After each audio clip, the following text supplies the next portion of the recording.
Hello everyone, this is your friend Saiyan Nexus Audio Fanfic and we are back in new fanfic. What if Kid Goku met Caulifla before Master Roshi? They changed Dragon Ball History Part 3.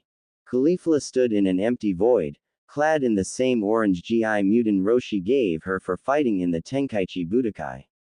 Looking around, there was nothing. No landmarks, no sounds, just eerie silence. It wasn't until a very large door opened up ever so slowly and light cracked through its passage, causing Caulifla to reflexively shield her eyes with her arms. The light flickered and tremorous thumping was heard from behind the door. The door continued to slowly open, until a loud deafening roar reverberated from behind it. Whatever this roar belonged to was not keen on waiting for this door to open, and began to smash against it with primal ferocity. Caulifla immediately took a stance, ready to take down this beast like so many others before. The door flew open, only for Caulifla's confidence to immediately fade. The beast was an Uzaru, much like the one she became under a full moon, and just like Goku had become during the Tenkaichi Budokai. Cartoons. The giant monkey surveyed the room, its blood-red eyes looking for prey, until it finally saw little Caulifla trembling before it. The Uzaru let out another roar and began to stomp towards the girl, causing her to instinctively run from being crushed underfoot. She was not moving fast enough to keep ahead of the monster's pace, and one large footstep caused the ground underneath her to crumble and catapult her into the air and land against a wall of the room. The Uzaru's silhouette was accented by the light given off by the door, its eyes glowing to add to the nightmarish aspect. The monster let out a roar and pulled back a fist aimed directly at her. She was unable to move as fear gripped her beyond reason. This was it. This monster was going to kill her. Caulifla shouted, sitting upright, coated in sweat. Her breath was quick and erratic. She wasn't in any bed. In fact, wind was rushing by her very quickly, making the sweat on her skin feel even colder than it was. She looked around and saw that she was sitting atop a welcome sight, the soft yellow fluff of Kintoan. She sighed and looked around, noticing Goku was still asleep, and still wearing the blindfold made of her own GI, and still bearing the tail that was at the base of his backside, now curled around his waist. She reached for her backside and felt there was no tail present, much to her relief, but the sensation in her tailbone increased by a margin since yesterday. Looking down at the earth below, she noticed that dawn was breaking, and the sun had begun to rise over the horizon, and the moon was nowhere to be seen in the sky. What they were flying over was a forest not unlike the one she traversed when first seeking out the monkey boy of Fungus Town, but her position atop Kintoan gave her a newfound perspective of what she was traveling through. Mount Paozu must be close by. Goku began to stir with a loud yawn, sitting upright and scratching the back of his head, only to notice the blindfold where he usually scratches. He began to try and remove it but stopped when he remembered what happened yesterday. Caulifla saw this and gave a pat on his back. "It's all good," Caulifla consoled. "The moon's set, so you can take that off." Goku sighed and removed the blindfold. He did so slowly so as to allow his eyes to adjust. When he saw the sun rising up over the horizon, he looked over to see Caulifla smiling, yet covered in sweat. "You okay?" he asked. Caulifla hesitated, but sighed. She could trust him. "I had a nightmare last night. It involved the Uzaru. If it's worth anything, I didn't have pleasant dreams either," Goku consoled. "Well, nightmares aside, your hut should be nearby," Caulifla changed the subject. "I recognize these forests." "I do too," Goku agreed, now seeing where Kintoan was flying over. "Kintoan knows where my house is, so we can take the time to wake up, till we get there." The trip was uneventful and quick as the duo atop Kintoan were placed in front of the home of Son Goku, to which the two dismounted with a small hop. "Thanks Kintoan." Goku thanked his mode of transportation as it zoomed back into its domain above. "Pardon the mess, by the way." "It's fine," Caulifla waved off. Goku invited Caulifla inside, and to no one's surprise, the layer of dust from Goku's first return trip had increased dramatically, for he had been gone longer than before. You could do for a good sweeping though. And a restock of some supplies too, Goku added, looking at the slightly unkempt state his home was in. I'm gonna go foraging. Anime and manga. Foraging? Caulifla asked, head to the side. Yeah, Goku answered. I've been living alone in these mountains my whole life, so I gotta improvise. It's not like you don't know, right? Those makeshift mattresses during Roshi's training. Oh right, Caulifla said. I guess I never figured you for that sort. I'll be back in a little bit. Make yourself at home, Goku stated.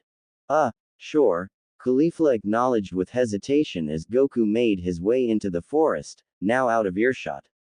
Make myself at home. What the hell is that supposed to mean? Caulifla stepped out of the small hut, looking around the clearing that enveloped Goku's home. She clearly didn't want to sit on her hands while Goku went off to handle some of his chores. Looking around, she saw a pretty big boulder.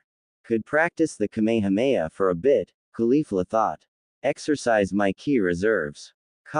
Me, Caulifla chanted as she drew from her latent ki and focused it into her hands.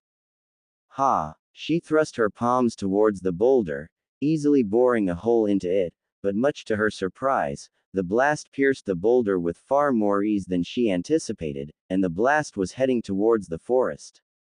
Oh crap, Caulifla shouted as she raised her hands up in an effort to divert the blast. Fortunately for her, the blast followed her whim and diverted upward until it dissipated. Okay, that was too close. I guess I've graduated from boulders. Everything okay there? A familiar voice called from the other side of the clearing. Caulifla turned to see it was Goku. A fresh tuna hung over one shoulder and what was once a particularly irate wolf over the other. I noticed you fire a Kamehameha and divert the blast at the last second. Yeah, the boulder I was testing kinda gave way. Caulifla sheepishly admitted, gesturing a thumb at the now crumbling boulder. I'm guessing that fish is for breakfast, but what's the wolf for? Wolf fat makes for good wax and oil, Goku answered with a grin. That way I can keep my lanterns fueled and make candles if I need 'em. Of course the meat is pretty good also, and the hide is useful for a number of things. Efficient, aren't ya? Caulifla commented on the boy's survival skills. Oh hey, your tail grew back, Goku commented. Anime and manga. Caulifla muttered, turning around to check her backside. What she saw caused her to scream loud enough to spook several flocks of birds from their places in the treetops. True to Goku's words, her tail had indeed grown back. How did I miss it growing back? Maybe it grew back while you were firing that Kamehameha. Goku theorized. I mean, mine grew back when I got trapped by that kaiju Jiren guy's gum. Well, welcome back, you nightmare, curse you, Caulifla sarcastically addressed her regrown appendage. Speaking of which, Goku called out. I've got an idea that might help with our training for this. Do tell, Caulifla responded, now giving the boy her attention. Since both of us going Uzaru would end badly, Goku elaborated, earning a harsh, obviously. Eye roll from Caulifla. I think I might know of a good way to prevent one of us from turning. Anime and manga. Okay. First you had my attention, but now I'm intrigued, Caulifla nodded along, waiting to hear Goku's solution. Sunglasses. Immediately, Caulifla palmed her face and groaned. No, seriously, hear me out, Goku said. We only turn Uzaru under a full moon. Not when it's a crescent or a giblet. Gibbous, Caulifla corrected, still palming her face. Right. So maybe it's the moonlight that causes it, and there's only enough moonlight for us to transform when the moon is full. I think I see where you're going with this, Caulifla acknowledged, removing her hand from her face. So, the full moon makes us go Uzaru because there's enough moonlight, but if we used sunglasses to reduce that, we wouldn't turn. Exactly, Caulifla was surprised that Goku had formulated such an elaborate hypothesis. Well, why didn't you say so sooner? Caulifla asked with a grin. We could have asked Mutant Roshi for some sunglasses before we left him. I only came up with the idea just now, Goku admitted with a chuckle. Oh, Caulifla responded flatly, followed by a chuckle of her own. And here I thought you were gonna turn out to be a brilliant scientist or something. Unknown location. Achoo. A grown man donned in a strange set of armor sneezed violently. The man sniffed and rubbed the underside of his nose. Someone's talking about me. Well, in any case, let's prep breakfast. Goku announced, ready to process the fish over his shoulder. The two proceeded to gut the fish and scrape off the unwanted scales. The fins were cut off and they, along with the other unwanted materials of the fish, into a pile for later disposal. A quick campfire was prepared and the butchered tuna was skewered above the flames, turning it slowly to ensure the dead beast was thoroughly cooked. Halfway through the cooking process, Goku applied some fresh honey he acquired from a beehive, the fruits of Mutant Roshi's evasion training, leaving him with no stings, and smeared it lightly along the meat before it would return to the fire. In time, their noses deemed the fish ready and they cut it into fillets, garnishing the servings with locally found mint leaves. Once breakfast was served, they dug in. It didn't take long for the carcass to be picked clean, and the two were sat in front of the campfire, satisfied with their cooking. It's nothing like their more elaborate kitchen work, but it was certainly better than just roasting a fish and eating it there and then. Eventually, a random thought crossed Caulifla's mind and she looked over at Goku, patting his stomach which was happily digesting its meal. This thought spurred her curiosity and she had to ask the boy about it. Hey Goku, Caulifla spoke up. Goku reacted. What's up? Spur of the moment question, but when's your birthday? This took the spiky-haired boy by surprise and began to think, rubbing his chin in an inquisitive manner. I don't really know, Goku answered honestly.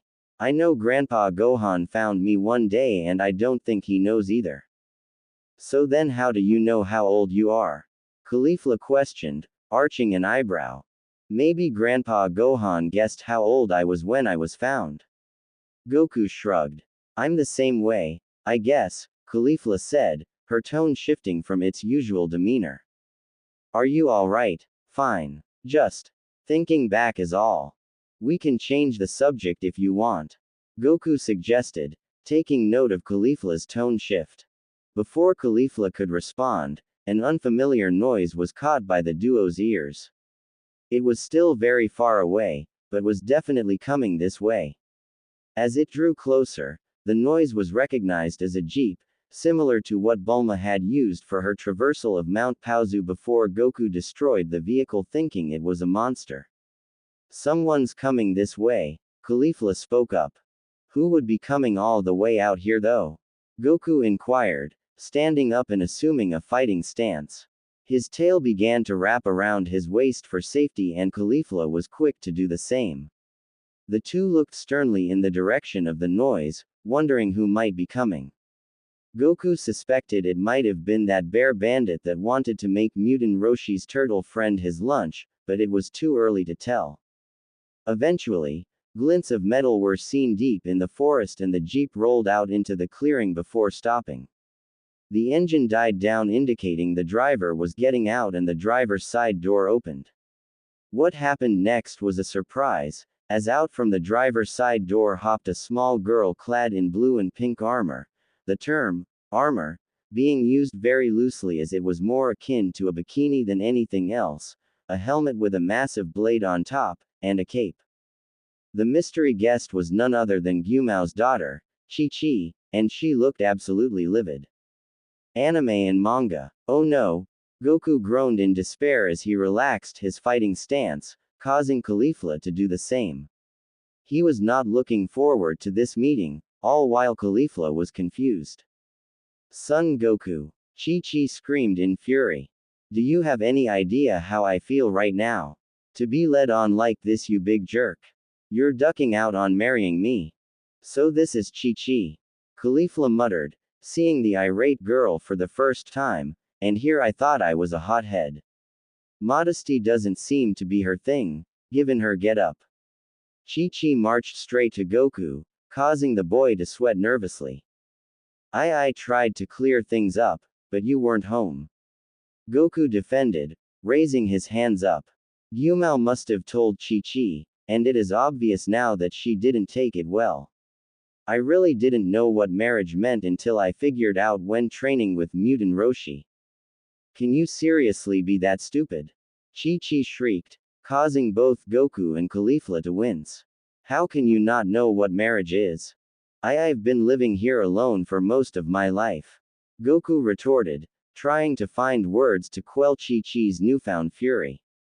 Grandpa Gohan never explained the concept before he died.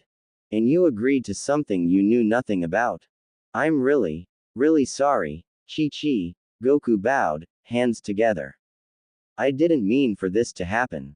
Chi-Chi's temper began to calm, until she finally noticed Caulifla's presence, to where she flared up again and a renewed fury was directed at Goku once again. Who is she? Chi-Chi demanded. Goku stammered, trying to find the right words to answer. Answer me. Who is she? Chi-Chi shouted again, punctuating her reiterated question with harsh finger jabs to Goku's chest. My name's Caulifla. Caulifla spoke up flatly. And before you ask, no, we're not dating. Then why are you here at Goku's house? Chi-Chi angrily retorted. Because staying with mutant Roshi sounds like hell and I've been nomadic for the longest time. Caulifla answered with an eye roll. Nomadic? Chi-Chi asked, unsure of what that word means. Moving from place to place, never settling down, right? Goku elaborated, hoping he got the answer correct. Anime and manga. I know what the word means. Chi-Chi shouted. This was half true, as she associated the word with migration. Besides, I need help dealing with this curse attached to my backside. Caulifla added, gesturing to her tail, causing Chi-Chi to stifle a gasp. Why you have a tail? Chi-Chi exclaimed. I'm sorry for jumping to conclusions. I didn't know Goku had a sister. I'm not his sister, you immodest imbecile, Caulifla retorted in the most deadpan manner she could muster. I swear, you're almost as dumb as Goku was before mutant Roshi's training. Hey, I'm not dumb, Chi-Chi yelled, followed by an immature pout. Besides, what's so bad about having a tail? If you watched the Tenkaichi Budokai yesterday, you'd know, Goku answered as he wrapped his tail around his waist. I'll tell you, but only if you keep it secret. Fine, Chi-Chi nodded, still pouting. But I also want you to promise to not go out with that girl. Okay, that's just mean. Caulifla interrupted, her face working with annoyance. You've only known Goku for all of a day. I thought you said you weren't dating, Chi-Chi retorted, her expression warping to reflect anger. That's because shut up. Caulifla stammered, turning red in the face, her expression rivaling Chi-Chi's. I knew it, Chi-Chi exclaimed, jabbing a finger at Caulifla. You're the reason Goku broke his promise. Hey, if it wasn't for me, he'd still be clueless thinking marriage was some food. Caulifla retorted, jabbing her own finger at Chi-Chi. You had no right to involve yourself with the man I was supposed to marry. Chi-Chi shouted, her forehead pushing against Caulifla's in rage. At least he took it upon himself to tell you his mistake while you ran off to God knows where to train. Caulifla shouted back, pushing her own forehead into Chi-Chi's. The two girls glared at each other, both viciously growling, wanting to tear each other apart. Goku meanwhile watched this exchange, unsure of what to make of it. Two girls fighting over him was not something he'd ever expect to see.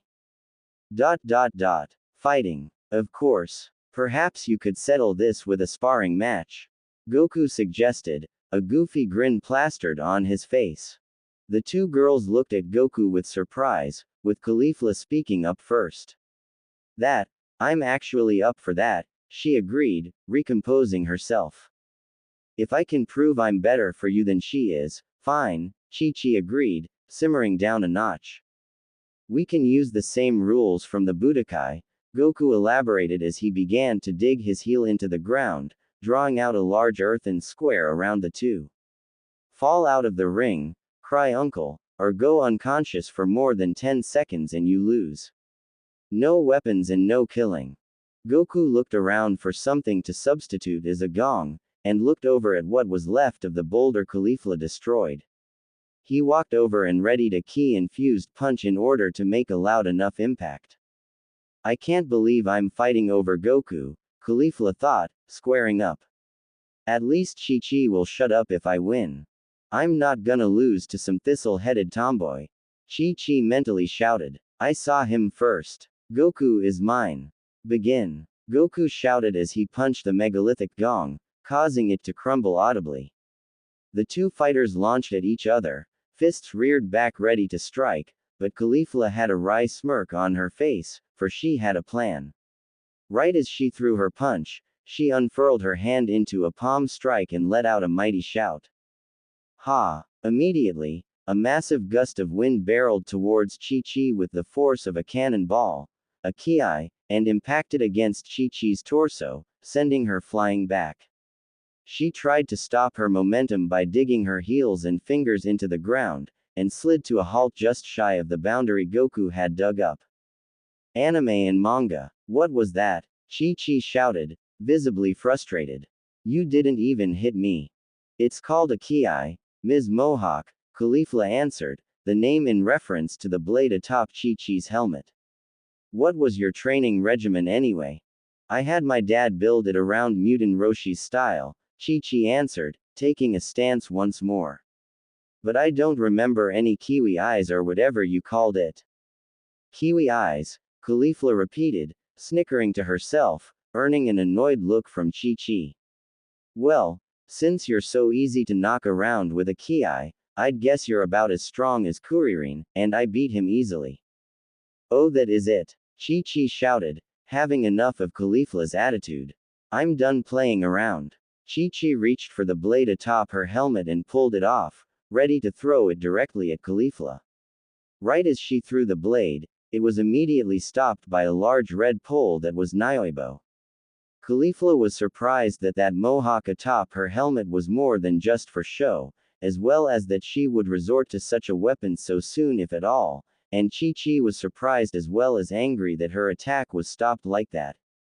I said no weapons, Chi-Chi. Goku angrily shouted, retracting the Nioibo and grabbing the stopped blade. That was a dirty trick trying to do that. But, Chi-Chi stammered, unable to find an answer to retort with. I agree with Goku on this one, Caulifla added. But I'm game to let you try again. I'd like to win this without my opponent being disqualified because she's a dirty little cheater. The armor-clad girl, again, the term, armor, being used loosely, pouted with indignation at this girl's behavior. Caulifla is willing to give her a second chance. What game is she playing at? Fine, Chi-Chi relented. But no more of that ki nonsense or whatever it is. Sure, but can you change into something a little more modest? Caulifla asked. I can't take you seriously while you're wearing that ridiculous bikini. It's my armor. Chi-Chi snapped back. Very impractical armor, Caulifla retorted, pinching the bridge of her nose. She reached for a capsule case she had fastened to her obi and pulled out a number 4 capsule. She gave it a click and tossed it lightly to the ground, only for the capsule to explode with a poi a few seconds after landing. What was once a capsule was now a suitcase. Caulifla walked over to it and opened the case, pulling out her old style of GI, purple with a pink long-sleeved undershirt and matching obi. She took the articles of clothing and tossed them at Chi-Chi. I dunno your size, but these should do. Find somewhere to change. I don't wanna. Chi-Chi pouted. I don't wanna wear the clothes of a girl trying to steal Goku from me.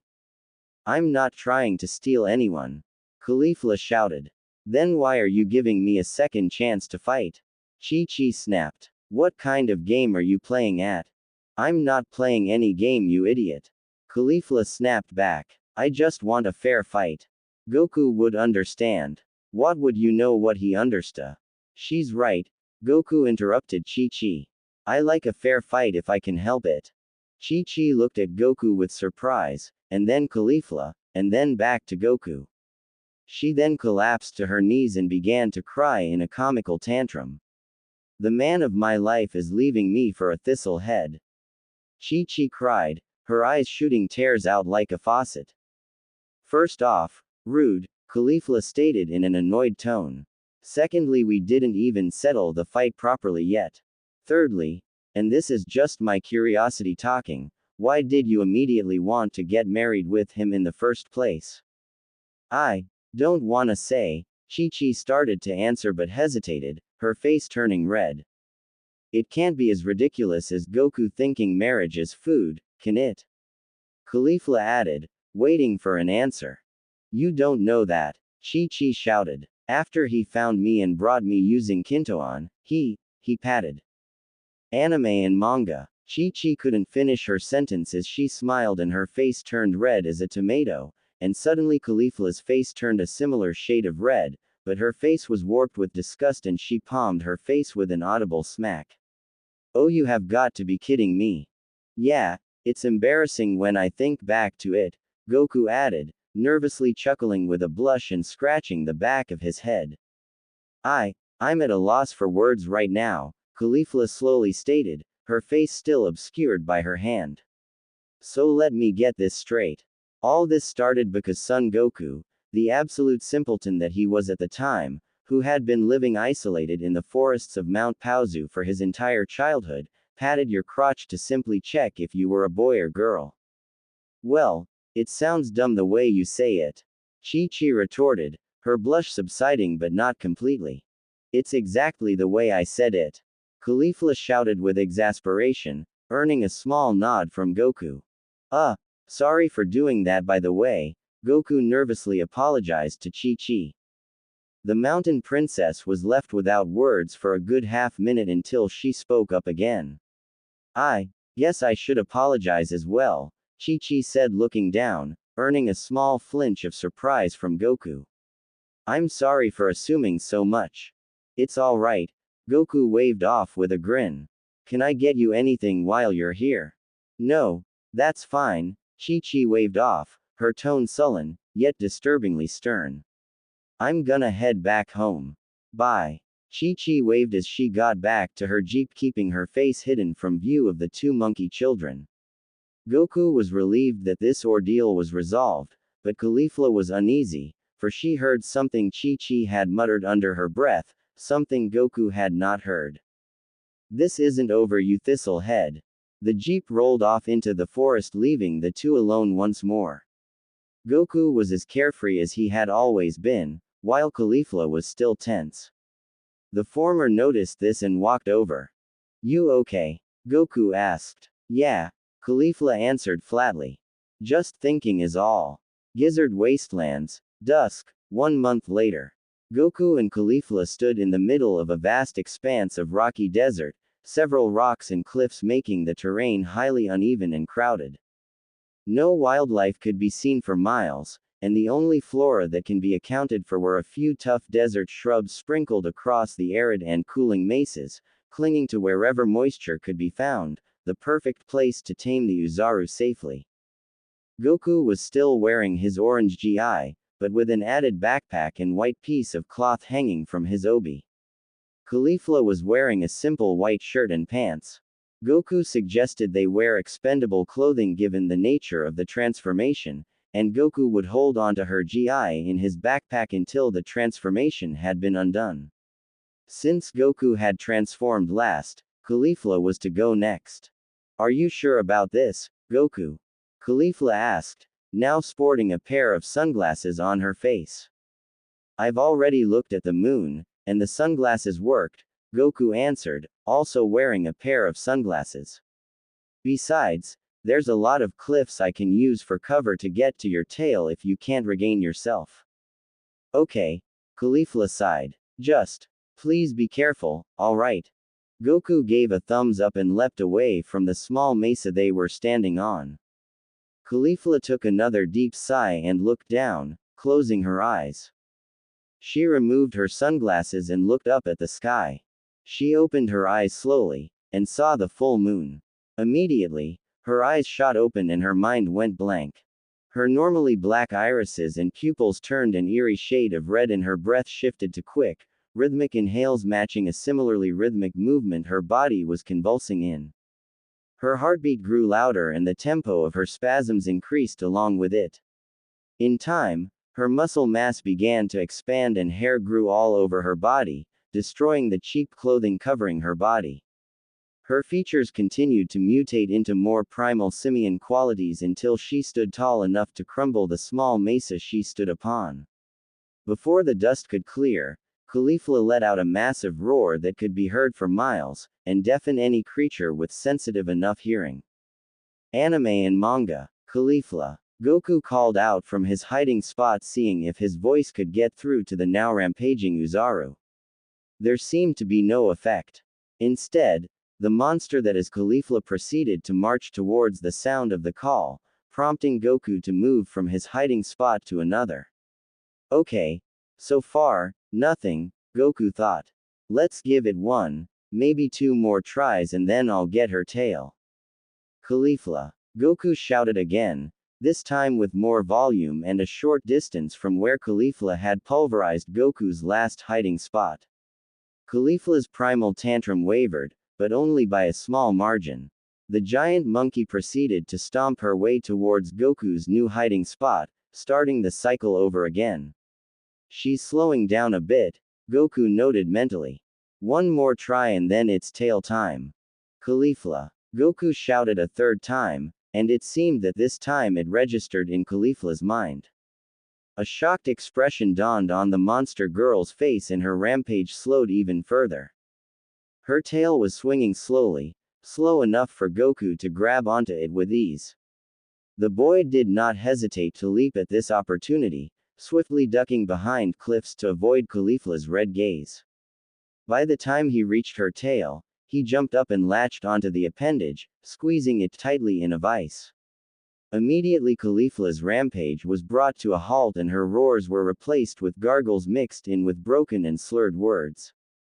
My tail, the monster girl muttered as Goku squeezed down on the appendage in question. If you're in there, say my name.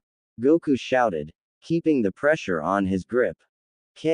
Go, Ku, Caulifla strained out.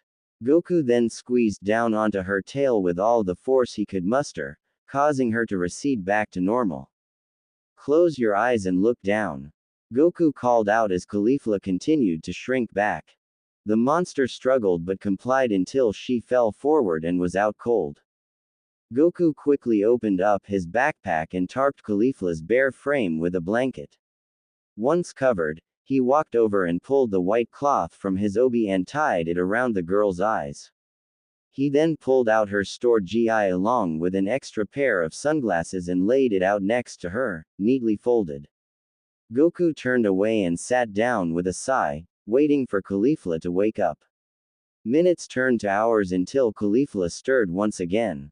Woo, where? Caulifla muttered in a dazed state. You transformed, Goku answered slowly and calmly. I'm okay, and so are you. I may have bumped my shin against a boulder you threw around, but otherwise I'm fine. Did you see anything?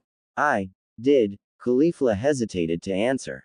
I heard your voice. It was muffled but it was there. Everything was so fuzzy. How many times did you call me? 3 times, Goku answered, still not looking back for Caulifla's decency. On the 3rd time, your rampage slowed down enough for me to grab your tail. Sounds like progress, Caulifla noted with a smile, but then her expression shifted. Do you think I could try again? Try again, Goku repeated, visibly surprised that Caulifla would want to try again after all that. Sure, we still have moonlight. I'll pack your things back up. Goku proceeded to gather Caulifla's laid out GI, sunglasses and blanket, all while averting his eyes, and packed them away in his backpack. He took the blindfold off Caulifla and leapt away once more, allowing the cycle to repeat. Unbeknownst to both monkey children, a third person was watching from a very far distance with a telescope. It was Chi-Chi, and she was visibly furious, a blush tinting her face. She was clad in much more modest clothing this time, a basic green gi with a blue obi, and she snarled with fury. Caulifla. Chi-Chi growled, crushing the telescope in her hand. The glass did not cut her skin, for she had toughened up with her offshoot turtle school training, but it did significantly bruise her hand regardless. I will get back at you for stealing Son Goku from me. Gizzard Wastelands, 3 months later. The silence that presided in this expanse of rocky desert had been disturbed by a loud monstrous roar and the quaking of massive footsteps. Goku had become an Uzaru once again, but his initial rampage was more tame in comparison to the one witnessed during the Tenkaichi Budokai. Hidden from the monster's view, Caulifla was calling out to Goku in an effort to bring Goku's mind back and in control. Goku. The Uzaru's rampage slowed to a crawl as Caulifla maneuvered in to grab his tail, as per their regimen dictated. Before she jumped up to grab it, however, Goku gestured his massive hand to his backside and began to speak. His speech was broken and slurred, but present. Wait. Goku strained out, stopping his rampage completely and holding his massive head. I'm back. Are you sure about that? Caulifla yelled, ducking away once again in the event Goku loses himself again. Yeah, Goku growled, followed by a light chuckle. Steel, fuzzy, but can see. What's your favorite type of pizza? Caulifla shouted out, testing to make sure Goku really was back in control. Hawaiian, Goku answered, his face working more with annoyance than pain. Don't make me hungry, please. Also, don't shout. Hearing's really good like this. Sorry, Caulifla apologized, lowering her volume. Do you want to keep going, or should I change you back? Lemme try, Goku growled as he reached for his tail and began to squeeze. The beast yelped and immediately his knees buckled with a groan. The impact sent a large tremor through the earth to be felt for half a kilometer around. Goku's mass began to recede and a surprised Caulifla jumped over to the shrinking boy, ready to assist should his grip lapse. Sure enough, Goku's grip slackened halfway through and his mass began to swell back up slowly. Little help, Goku asked sheepishly with a chuckle. On it, Caulifla agreed, latching onto Goku's tail and squeezing it down. Eventually Goku was back to normal, but not unconscious. He was panting heavily and had his eyes closed, reaching out behind him gesturing for something to be handed to him. Oh, right. Caulifla handed Goku a pair of sunglasses as well as his GI. The boy got dressed and sat down, trying to stabilize his breath. Hoo boy, Goku sighed with exasperation and a massive grin. I think that's a good milestone, don't you think? I didn't think it was possible. Caulifla added, sporting an even more giddy grin than Goku. You actually managed to gain some control. I think this calls for celebration. How about we get back to my house first? Goku suggested with a stifled yawn. I'm kinda beat after that. Sure. Caulifla agreed, now feeling the sleepies catch up to her as well. Kintoan. The contrail of Kintoan streaked across the moonlit sky, and the duo hopped aboard, ready to catch some well-earned shut-eye. Goku's house. The next morning. Goku stirred with a loud yawn, satisfied with his night's sleep as light beamed into his hut. He stood up from his bed and got dressed as well as dealt with his usual wake-up routines, one of which was checking the dragon radar for any indication that the Dragon Balls were active. Naturally, nothing has shown up on the device over the past 4 months since he borrowed it from Bulma, and has only recently taken to checking it on a daily basis. Goku gave the device a click to see if anything would show up in the immediate area. Nothing. He adjusted the dial to search farther, until a distinct pinging emitted from the device, and a small yellow dot was blinking to the far right side of the screen, indicating it was somewhere to the east. Immediately Goku's face lit up and he raced outside. Caulifla. Goku shouted with glee. They're active again. The Dragon Balls are active again.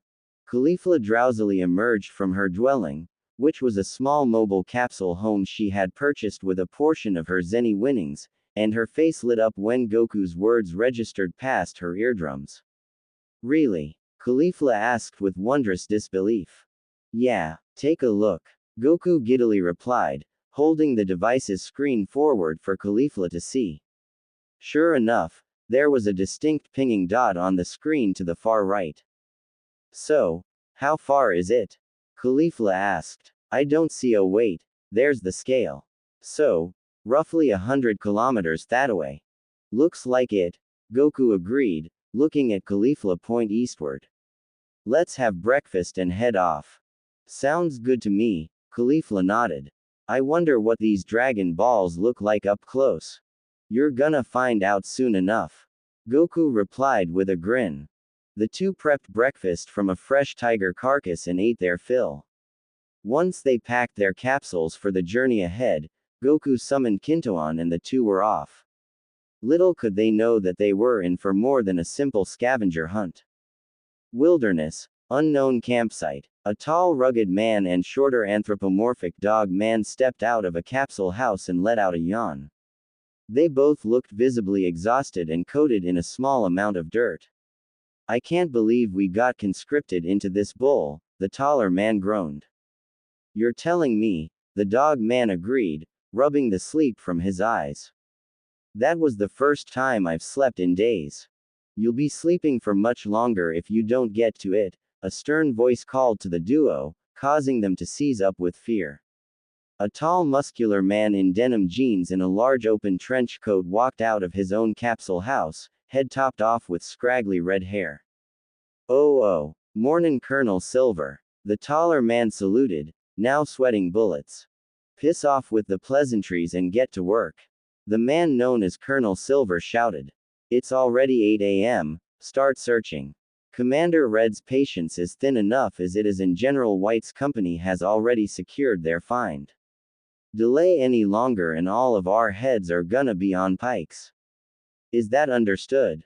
Why yes sir. The dog man saluted with cowardice. The two workers hopped into a nearby truck and began driving off.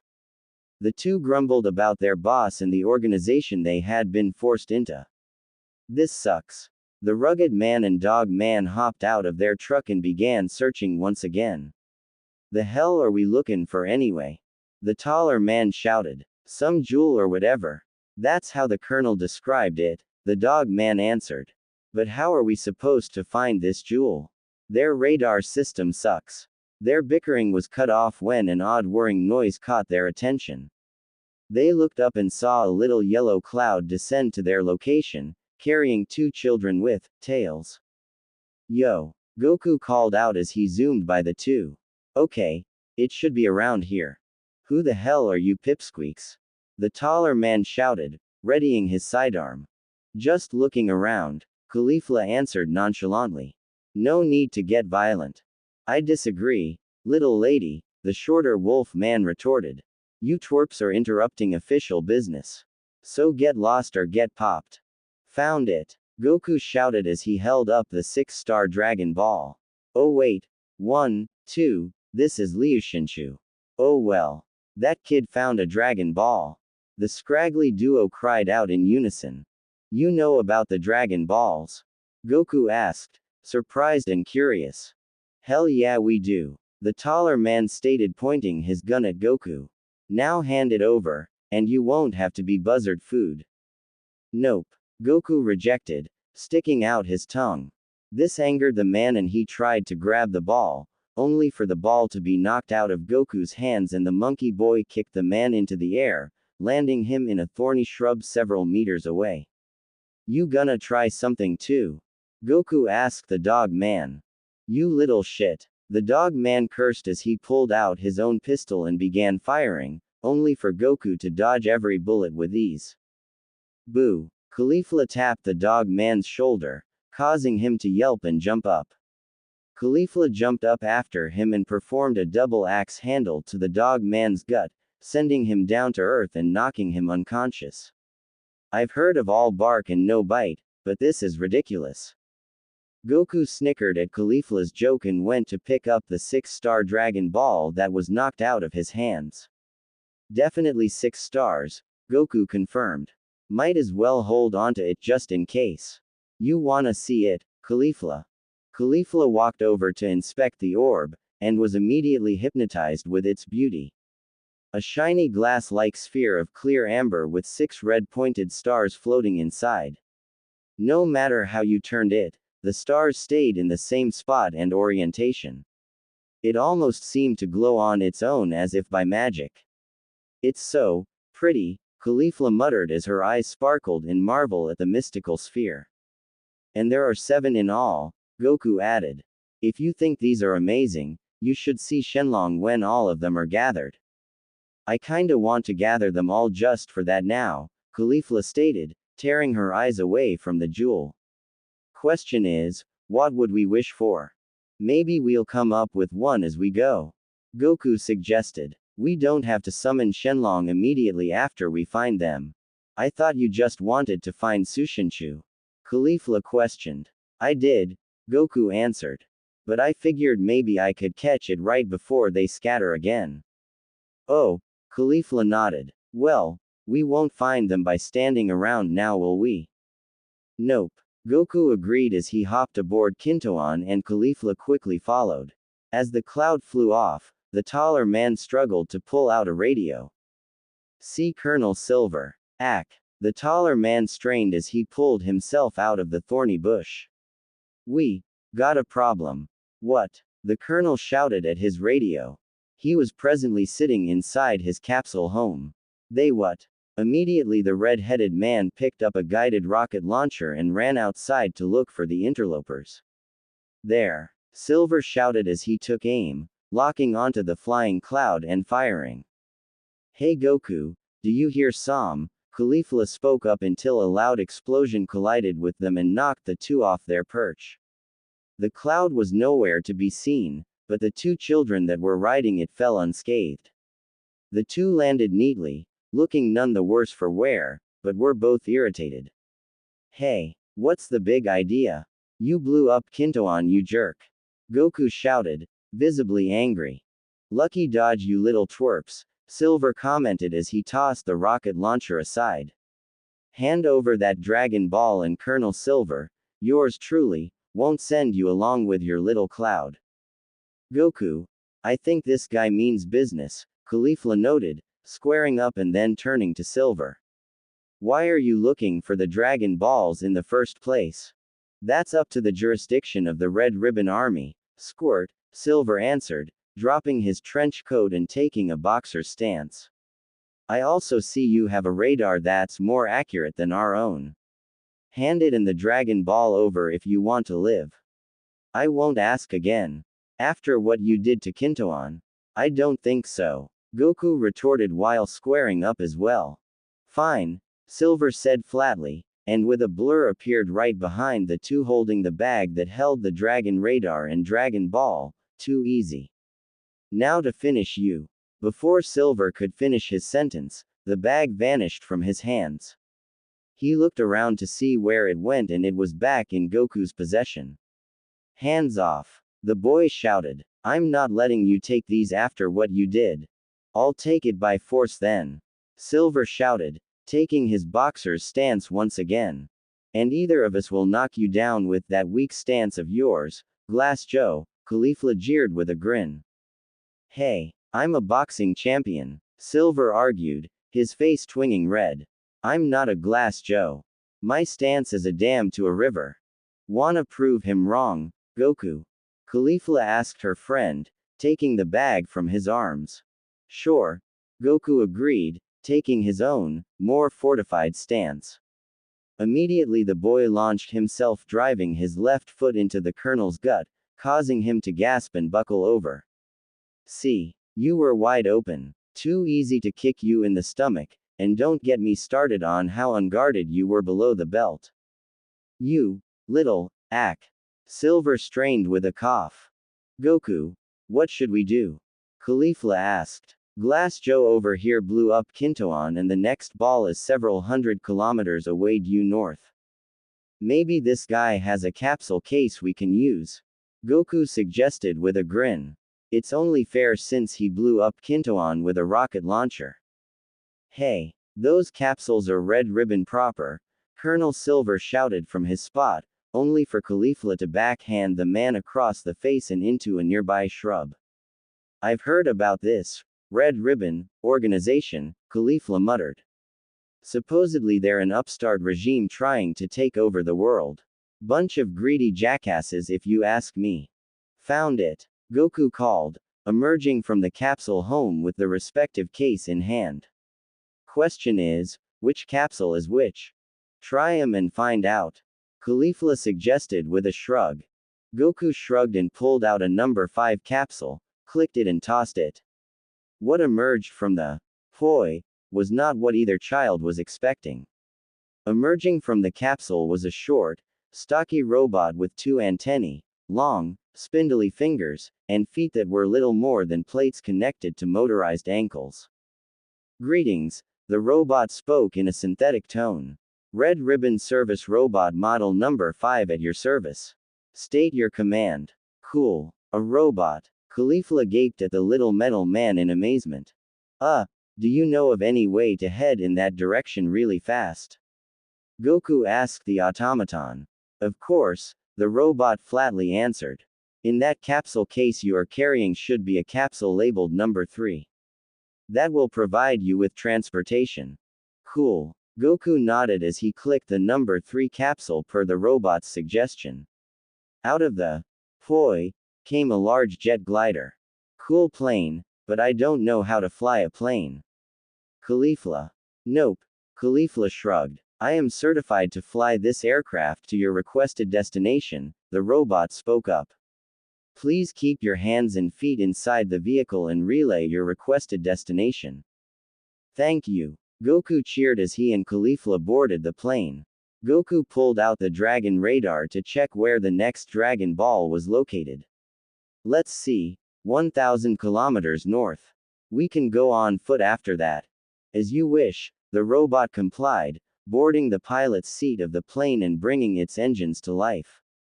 Based on the optimal cruising speed of this aircraft and time compensation to find a suitable landing zone, your travel time is approximately 3 hours and 47 minutes. Kintoon could get us there in a tenth of the time. Goku frowned, missing his beloved Cloud. Well, let's get going. What is Kintoon? The robot asked while maintaining course. At least we can quiz our robot buddy here during the trip, Caulifla noted. Red Ribbon Headquarters, Commander Red's office. Sat in the office was a short, very disgruntled man with an eye patch over his right eye. His hair matched his name and was chomping on what looked like a very expensive cigar. Stood next to him was a taller bald man with dark skin standing at attention to his much shorter and far more irate superior. I got my best squad scouring for the Dragon Balls and have nothing to show for it. Commander Red growled. Where in the hell are the Dragon Balls? Patience, sir. Staff Officer Black consoled his commander. Our radars are not precise, but we'll have the Dragon Balls in due time. You better be right. Red glared at his subordinate. Sirs. A large tiger man shouted as he entered the room after knocking. Pardon the interruption, but you're needed in the CIC. There's a disturbance regarding the Dragon Ball Colonel Silver is hunting for. It's moving. Red saw the blip on the large screen moving due north, away from Colonel Silver's location. Did that oaf find it? That's the thing, sir, the tiger man from before responded. The Dragon Ball is heading towards General White's base, and Colonel Silver has not reported any discoveries yet. Get Silver on the radio. Commander Red ordered. The short man sat in his designated chair and waited with impatience as the tiger man pulled up a phone to contact the delinquent colonel. Seconds passed until it became minutes.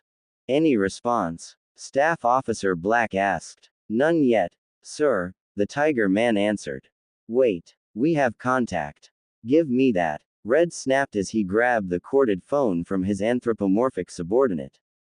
Silver. Report. Okay. Wait, someone's got a better radar. They what? And they survived a direct RPG round. Who were your assailants? 2 children. You incompetent dumbass. You are sentenced to death. Commander Red slammed the phone onto its cradle, and was visibly fuming. Red walked back to his desk of the command center and rubbed his temples. Quite mysterious, sir, Officer Black commented. What's mysterious is how Silver managed to get to the rank of colonel. Red snapped. Contact General White. Tell him to kill those 2 brats and take back the Dragon Ball they've pilfered. Yes, sir. Officer Black nodded. And stop standing so close to me. Commander Red snapped again. You make me look like a midget in comparison. Sorry, sir. The taller subordinate apologized, now going over to the same phone Commander Red slammed in order to contact General White. Unknown location, 50 kilometers from the Dragon Ball. Oh, okay. It's definitely getting colder. Caulifla chattered between her teeth. Wish I be brought ACC coat. I've never seen snow BB before. Goku stuttered as he shivered, inspecting the dragon radar in his hands. Atmospheric temperatures are known to decrease in northern latitudes, the robot commented, its voice unfazed by the cold. Well, were C close enough TT to land. Goku shivered, icicles forming in his hair. He noticed the robot was not changing course, and in fact was starting to dip the plane downwards. Why you okay, KK?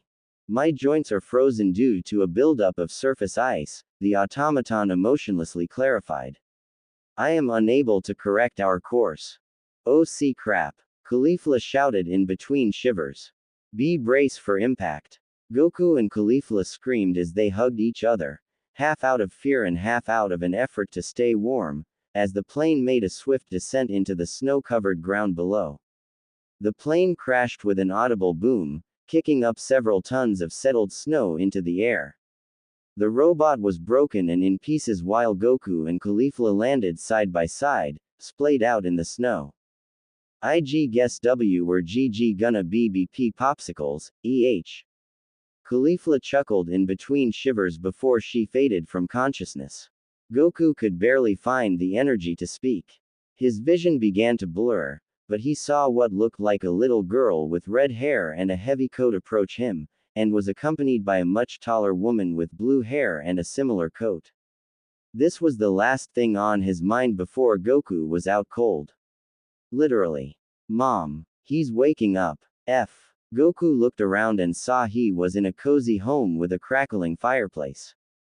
He still felt cold but was warming up thanks to a thick blanket wrapped around him insulating the warmth from the fire.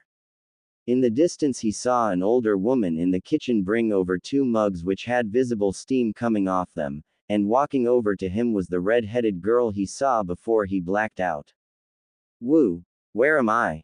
Goku muttered, taking in his surroundings. You're in Jingle Village, the girl answered cheerfully. We saw you and your friend in the snow and brought you back here. My name's Suno. You brought us here? Goku asked. Suno answered with a smile. You guys are lucky we showed up when we did. Goku looked over to his left to see Caulifla unconscious, but alive. She was bundled up in a similar blanket and began to stir as well. The older woman walked over with the 2 mugs and handed one to the insulated boy. Here, the woman offered gingerly. This'll help you warm up. Thank you. My name's Son Goku, by the way. Goku accepted, blowing on the hot mug of cocoa to cool it before drinking. Suno watched the boy intently, which confused him. Is there something on my face? No, just curious, Suno answered with a smile. Is it the tail? Goku asked, wondering if that's where Suno's curiosity was going to. Well, before Suno could answer, Caulifla came to her senses and looked around in the same manner Goku did when he woke up. She looked to her right and saw Goku drinking from a hot mug, and then she began to sniff around. Do I smell hot cocoa? Of course, dear. Suno's mother walked over to the now awake Caulifla handing over a mug. You two were foolish to come this far north so unprepared. Thank you. Caulifla accepted the mug of hot cocoa. To be fair, we didn't know how far north we were gonna end up. Who's the girl staring at Goku? That's my daughter Suno, the woman answered. She and a friend saw you two in the snow and brought you in. By the way, what are you two doing all the way out here? Well, Caulifla and I were searching for the Dragon Balls before our plane crashed in the snow, Goku answered, causing the girl and her mother to flinch back. Dragon Balls? The woman asked with trepidation, hugging her red-headed daughter. Are you with the Red Ribbon Army? They're not with those goons, an abrasive and very familiar voice called out from the front door. I should know. I've met them before. Turning to look at the front door, the duo saw a very familiar face. Through the door came a woman with long blonde curly hair tied up in a red bow. Her features were stern, and her eyes were a shade of green. She was clad in a heavy brown coat riddled with shallow holes, thick black gloves and matching combat boots. Over her shoulder was a belt-attached custom M1 Garand rifle. Lunch. The two thawed children called out in unison. The one and only. Lunch confirmed with a grin. I'm surprised you squirts recognized me, what with the get-up and all. A scary green-eyed blonde with a gun is hard to forget, Caulifla playfully jeered, earning an annoyed sneer from said scary green-eyed blonde with a gun. I thought you went back to Mutin Roshi's island. I did, Lunch answered. But after the old geezer came back after your tournament I wanted to take up a similar training regimen you guys did. Thought it might come in handy. Wasn't free though, and I had to bring out Blue just to get the payment sorted. Blue? Goku repeated with confusion. The seconds ticked by until it registered. Oh right, we got your halves aware of each other. Yeah, now I know what boring crap goes on when Blue's out, and vice versa, Lunch added with an eye roll. The old prune asked for help dealing with his perv problem. Probably took inspiration from Jackie Chun's defeat, Caulifla cheekily suggested, winking at Goku who winked back. Literally what the old coot said, Lunch confirmed. You do not want to know what he did to Blue during that ordeal. We'll take your word for it, Caulifla agreed, feeling a shudder run through her body, and not from the cold. I'm willing to guess he still needs more training, Goku added, earning a grave nod from Lunch. Also, check this out, Lunch called out. She held her hands in front of her and closed her eyes. Slowly, a tiny sphere of light began to build. Eventually it gained enough mass and began to spin with a hum. Everyone present, Suno and her mother especially, were amazed at this. Lunch opened her eyes with a smirk. Key control. No way. Goku and Caulifla gasped. It's like a star. Suno muttered with wonder. The sphere faded and Lunch's knees buckled and she was left gasping for air, but she was chuckling in spite of herself. Still get super winded after I do that, the blonde stated. But that old raisin's training really works. Blue can pull it off a lot easier though. That's cool and all, but what are you doing all the way out here? Caulifla asked, now asking the real questions. Blue was getting all pissy about my behavior, but her goody two-shoes attitude was so boring. So we came to a compromise, Lunch elaborated, emphasizing the word behavior with air quotes. I get to cut loose with vigilante work and she can deal with more mundane jobs. I heard the Red Ribbon Army set up shop here, so I thought I might lend a hand and see some action in the process. Lunch grin then fell to an annoyed frown. But those bastards are crack shots, Lunch groaned, gesturing to several graze marks and bullet holes in her coat. And there are several of them, along with this big guy who took a full belt of 50 calories shells without flinching. Gotta get me whatever vest that jackass was wearing. Good thing you had Mutin Roshi's training to toughen you up a bit, Goku commented, seeing the bullet holes in Lunch's jacket. Shoulda done it sooner. It's like my whole body's made of Kevlar now. Lunch agreed, inspecting the bruises where the bullets hit. The blonde's attention turned back to the duo now that she remembered something. Hey, not to bug, but any reason you guys were flying a red ribbon plane? We had a run-in with some guy named Glass Joe who was Colonel Silver, Goku corrected as Caulifla was explaining. Does it matter? That jerk blew up Kintoan. Caulifla snapped. Anyways, he was looking for the Dragon Balls, but we dealt with him no problem. Since we had no transport thanks to Colonel Silver, we borrowed the guy's capsule case and found a plane and a robot who could fly it. The robot froze over as we showed up in this region, and that led to you guys finding us. Goku finished the story along with his mug of hot cocoa. But why go through the trouble of searching for these Dragon Balls? Suno's mother spoke up. One of them is a memento of Goku's, Caulifla answered. At the same time, I'm just curious to see all 7 together. This is one of them, Goku stated, pulling out Liu, earning a marveled stare from Suno, her mother, and Lunch. There are 7 in total, and when you gather them all, you can summon the dragon god Shenlong to grant any wish.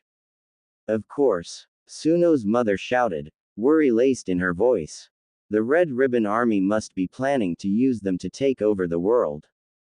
Sounds like Pilaf all over again, Goku commented. Just not as goofy.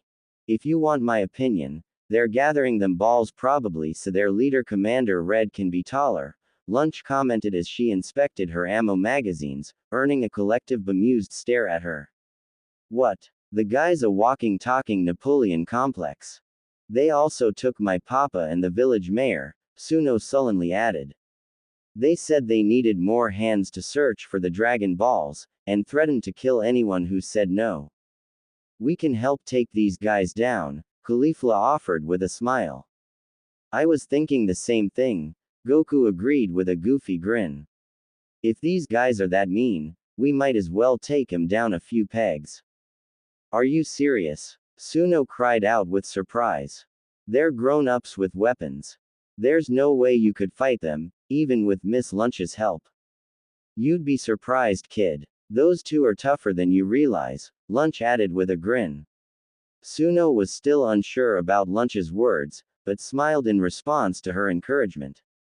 The conversation was interrupted by a loud thumping on the front door. Lunch immediately shoved an ammo clip into her rifle and it into place. Damn it. They found us. Forgot to dust our tracks. You two, hide. Goku and Caulifla, get up and get ready. Open up. An angry muffled voice shouted from behind the door. We know you have fugitives and a Dragon Ball in there. Surrender them to the Red Ribbon Army or else. Why don't you come on in and take him, you swat mocking jackasses?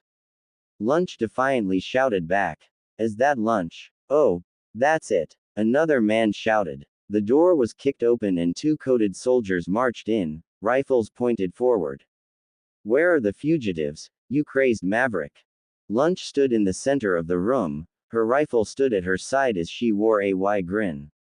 She pointed to the ceiling, not breaking eye contact. The 2 red ribbon soldiers looked up with confusion and immediately Goku and Caulifla landed down on top of them and delivered a swift series of punches to their respective targets, the last strikes sending them flying outside and into the snow. Suno emerged from her hiding spot with a look of mixed amazement and confusion. How did you do that? Suno questioned, mouth agape. I couldn't see what just happened. 3 punches to the sternum and a final kick to send my guy flying, Caulifla elaborated. I think Goku added a kick or 2 for his. Yep. 3 punches and 2 kicks, Goku confirmed. See, what did I tell ya? Lunch stated with a grin.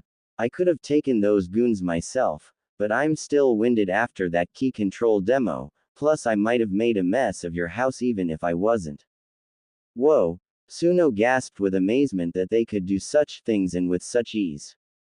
If it's not too much to ask, could we borrow a couple of coats? Caulifla asked, feeling the cold enter the house before closing the door. We nearly froze to death when we first got here, and we won't be of much help if you have to thaw us every 10 minutes. Sure. Suno happily agreed. You can borrow some of my coats. Suno searched her wardrobe for some heavy coats and brought them to her guests. They put them on, wrapping their tails before buttoning down, and put on their respective gloves, boots, and hats. Thanks. Goku cheered. Now I feel nice and toasty. Suno, meanwhile, was still surprised that these two had tails. She wanted to ask, but didn't know if it was rude or not to mention now was not the time for such trivial questions. Caulifla took notice of Suno's stare. It's all right to ask about the tails, she said with a smile. It's a curse, but also a blessing if you know how to live with it. Oh, okay. Suno nodded, confused even more by Caulifla's words. You squirts ready to go? Lunch called out, doing one last ammo check. Yeah, Goku confirmed with a double fist pump. You wanna try sneaking in, or go for a frontal assault? Lunch suggested. The blonde preferred the former option, but enjoys sneaking around from time to time. Frontal assault, Caulifla picked. We can catch the gunfire while you take out the gunners with that rifle of yours. Catch gunfire? Suno thought with even further amazement. No one could catch bullets in mid-air. Could they? Where's their base? Goku asked. It's a big place called Muscle Tower, Lunch answered. Place is lined with sentries and gun emplacements. Front gate won't budge for us, so we'll have to get up to one of the walls. Seems easy enough, Goku noted, pulling out his Nyoibo. That's that magic stick the geezer mentioned before, yeah? Lunch questioned, seeing the meager red pole. By the way, hold on to these for me. Lunch handed Goku and Caulifla each a bird's feather. They looked at the quills with confusion and curiosity, and then Caulifla asked. Are these in case you sneeze and blue comes out? No, they're for writing your next magnum opus. Of course they're for if I sneeze. Lunch snapped with sarcasm, causing the two to flinch. Alright, let's go. Goku called as he ran towards the door. Right behind you. Caulifla called out. You be careful out there.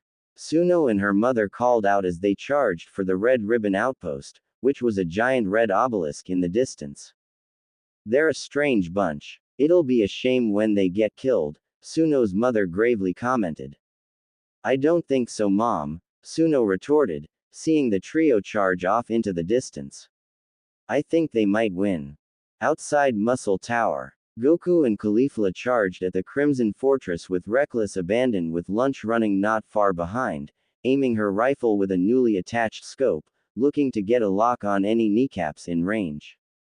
Blue was adverse to killing, so Blonde elected to incapacitate them at worst. The monkey duo in front drew the tower's fire and deflected or caught any bullets that were coming their way.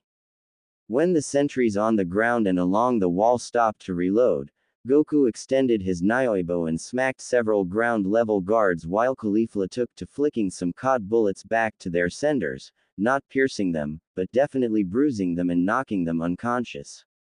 Lunch from her distance took out the upper-level guards with ease, making pinpoint shots at the guards and the mounted guns along the ramparts, disabling them. When all the Red Ribbon guards were hugging their knees in pain, the trio took a second to catch their breath. More so Lunch, as she lacked the endurance Goku and Caulifla possessed. I really ought to get back on Roshi's regimen after this, Lunch gasped. Can I get a lift up? Sure thing, Goku agreed, jumping up onto the lower rampart of the tower. He then held his Nyoibo over the edge and extended it down to allow Lunch to climb up. Here you go.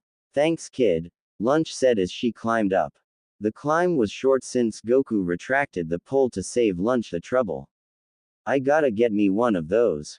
I'll let you know if we find one, Caulifla suggested, jumping up on her own power. She looked around to see all the groaning soldiers hugging their injured knees. I kinda feel bad for these guys. They're just following orders. All, unscrew your heads, and shit down your necks. One of the downed soldiers threatened, grabbing his sidearm and aiming it at Caulifla, which she promptly batted away. Okay. I take it back, Caulifla backpedaled.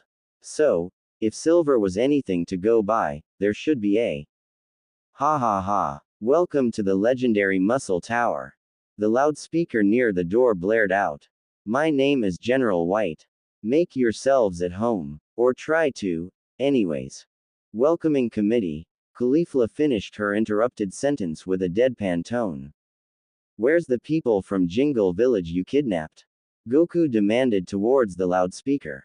We're here to get them out. Well, by all means, get them out. General White mockingly invited. If you can get to the top floor of my fortress, that is. This guy's a serious ass, Lunch groaned, ing a shotgun and aiming it at the loudspeaker. Yo, General Snowball. Got anything else important to say before I do some property damage? Wah. No one calls me Snowball except my wife. The general fumed over the loudspeaker. I'm guessing because you're an absolute disappointment in bed. Lunch retorted with a smirk. Why you Lee? Boom. General White's loudspeaker was destroyed by Lunch's shotgun, which she pumped to discard the now empty casing. Lunch turned to her two friends, who looked visibly confused, and sighed. I'll explain that quip I made when you're older, Lunch explained. Just wanted to rile up the oaf in charge here. Okay. Goku nodded. Well, there's the door. Wanna bet there's a bunch of guys right inside? You guys can take 'em, Lunch suggested. Still trying to catch my breath. Plus there's one guy I've been meaning to take down. Alright, Caulifla agreed, Goku nodding along. The trio opened the door to the inside of the tower and were greeted with the mess hall. Several soldiers were lounging about, inspecting their weapons, both ranged and up close.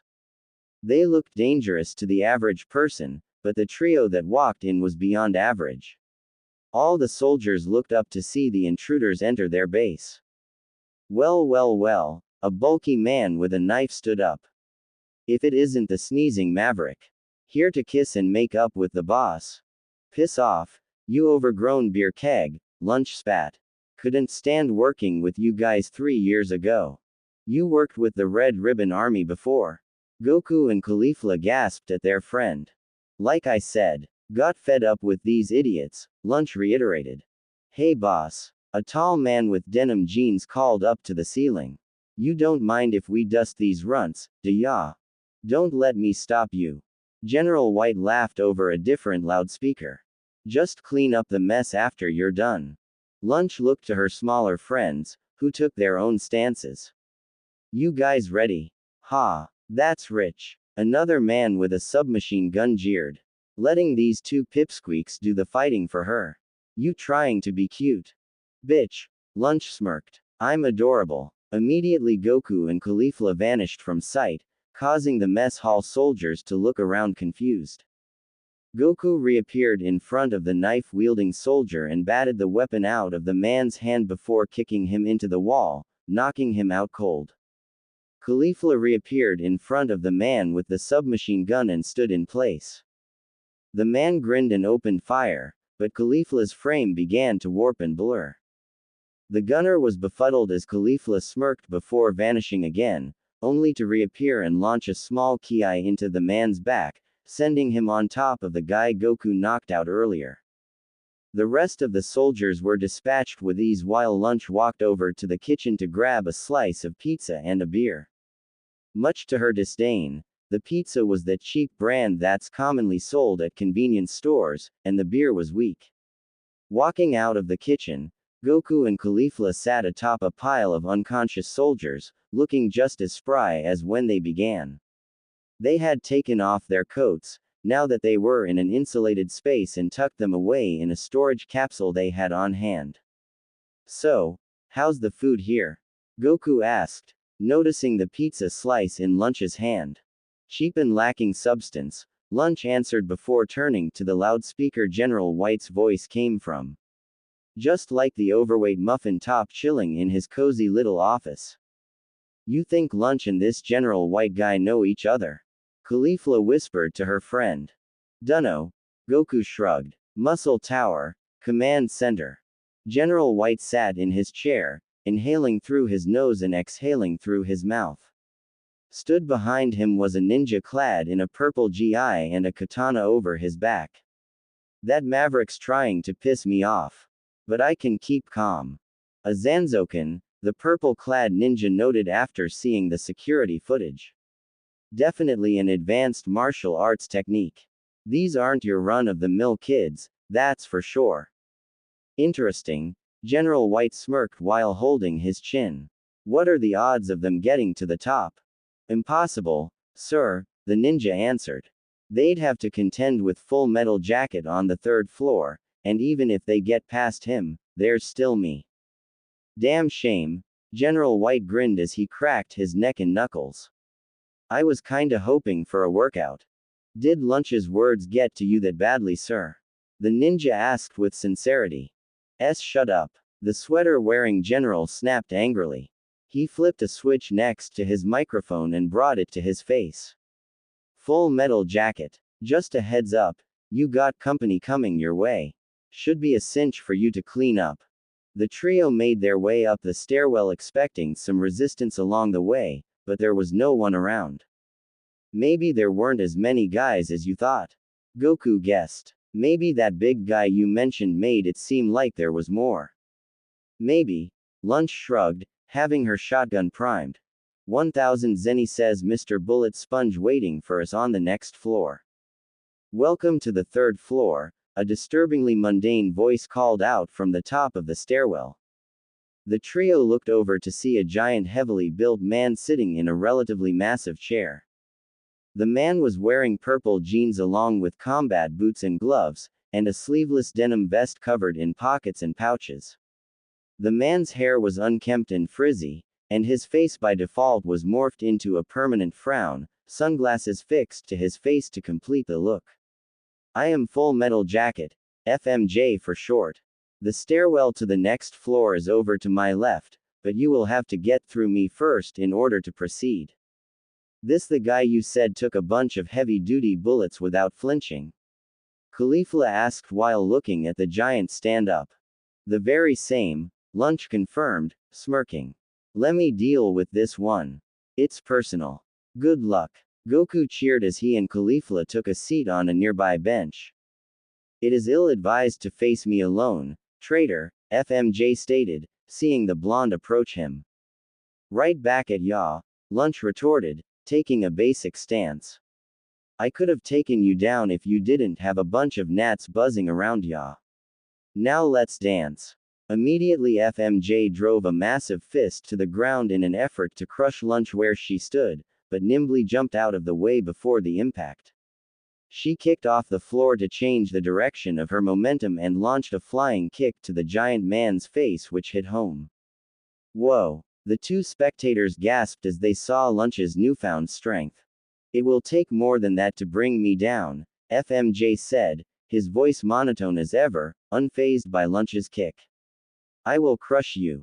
Immediately the brute wrapped his hands around Lunch's thin frame and began to squeeze. The blonde began to strain as the pressure built up around her arms and waist, threatening to crush her ribs and rupture organs. She was stronger than the vice grip she was in, however, and began to push the offending arms away and pried herself free. You ever heard the saying, look but don't touch? Lunch snapped, swiftly pulling out her M1 Garand and looking down her sights. Try looking after this. Lunch fired directly at FMJ's left eye, and hit home. The brute's sunglasses shattered as he fell backwards with a loud thud. Goku and Caulifla could only watch this with trepidation. Lunch took notice of this and turned her attention to the spectating duo. If you're gonna get pissy about me killing this jackass, then try and realize he tried to kill me first. Lunch snapped at the silently judging duo, causing the two to flinch. We're not freaked out because you killed him, Goku meekly retorted. Look behind you.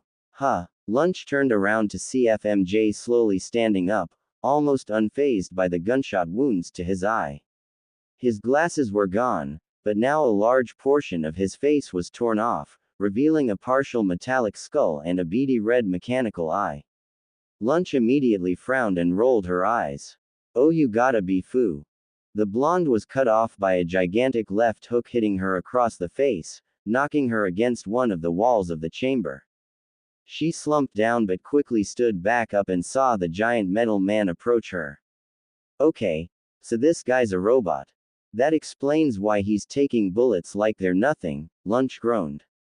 I am designated as android number 7 to be precise, FMJ monotonically clarified, continuing his death march towards the blonde.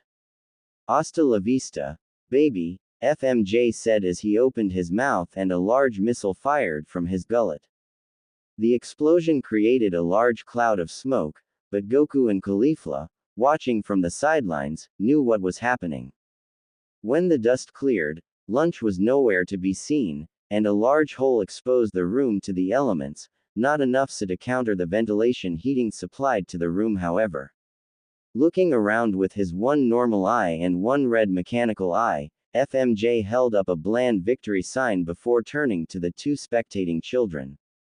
Right as they got into a stance, a very familiar incantation was heard from behind one of the columns of the room. Ka, me. A bright light illuminated from the column as FMJ turned to investigate. Ha, me. Lunch jumped out from behind the column holding a bright blue star of her own key in her hands. Ha. She thrust her hands forward, aiming directly at FMJ's head, and the key exploded forward into a massive beam of energy. When the blast collided with the metal man's face, a loud explosion rocked the room and the blinding light obscured even Goku and Caulifla's senses, and a large dust cloud obscured the target. Lunch, meanwhile, was panting heavily and moderately singed from the unmastered technique's backfire. Sweat poured down her face as her knees buckled and she fell face first onto the floor. Lunch. The duo cried out as they ran over to her side. Are you all right? I've been better, Lunch groaned, face still planted into the floor, before tapping the ground twice with what little stamina she had left. If that didn't get Major Metalotron over there, can you finish him? Sure, Caulifla volunteered, standing up and approaching the dust cloud, leaving Goku with Lunch to make sure she'll live after delivering a Kamehameha of such magnitude. Her stamina and ki reserves were all but depleted, so after Caulifla volunteered, she went unconscious. Fortunately she had enough strength to live and her burns from the backfired Kamehameha were minor. She will recover. Caulifla approached the billowing dust cloud, waiting for either the dust to settle or for the giant to step forward. The latter was true as heavy metallic footsteps mixed with bootsteps thumped from within the settling cloud of dust. Out of the cloud came FMJ, looking much worse for wear, but relatively unfazed. Several sectors of his flesh were peeled off, revealing a metal plating and parts of a mechanical skeleton underneath.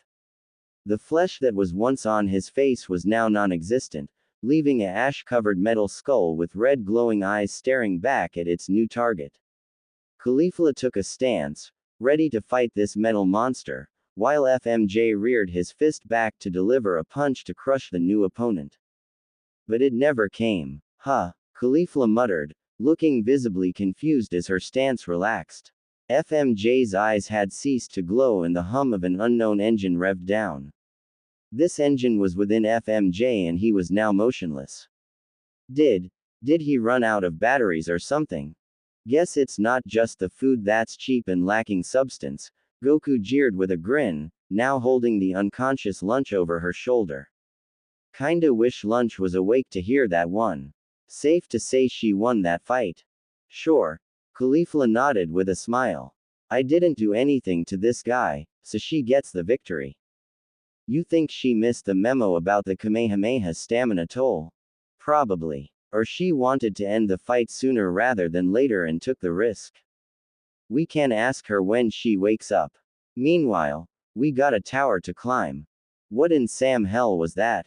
General White screamed with fury, just finishing his tirade of pacing and cursing several obscenities, a few of which were made up on the spot. The sweater-wearing general turned to the ninja and aggressively jabbed a finger at the subordinate's chest. You said there was no way those pipsqueaks could beat FMJ, and yet you didn't even bother to make sure his batteries were fully charged. It was a lapse in judgment, sir. The ninja waved his hands defensively. I'm still trying to figure out how Lunch created that laser beam with just her hands. At least she's out of commission, right? Get to the 4th floor, you idiot. The general snapped. You're up. Can't have our guests waiting. Why, yes, sir. The ninja saluted before running off. Goku and Caulifla, the former carrying an unconscious blonde Lunch, made their way up the stairwell, wondering what crazy foe they'll have to deal with next. As the two reached the top of the stairwell, they were greeted with an sizable and dense indoor garden, complete with a pond, several bamboo shoots, and a cabin nestled between some trees. Whoa! Goku gasped, taking in his surroundings. This place reminds me of home. Lunch began to stir as a small butterfly flapped around her nose. Naturally, this caused her to sneeze and turn blue. She drowsily looked around, noticing she was being carried by a small boy with a tail. Where am I? Oh, hi Lunch, Caulifla greeted her now blue-haired friend. Your blonde half just got done fighting this robot guy before he ran out of batteries. Lunch finished, with a smile and a much sweeter tone than her blonde counterpart. I know, it was kind of reckless for her to try a Kamehameha, but oh well. Can you walk?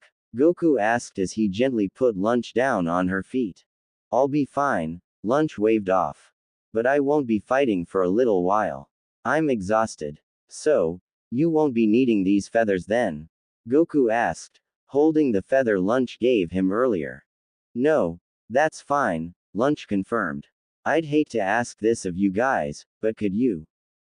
Don't worry, we got this, Caulifla finished with a thumbs up. Question is, who should go up next? This place kinda gives me a home field advantage, Goku pondered, drawing out his Nioibo and tossing it to Caulifla. You wanna try, Caulifla?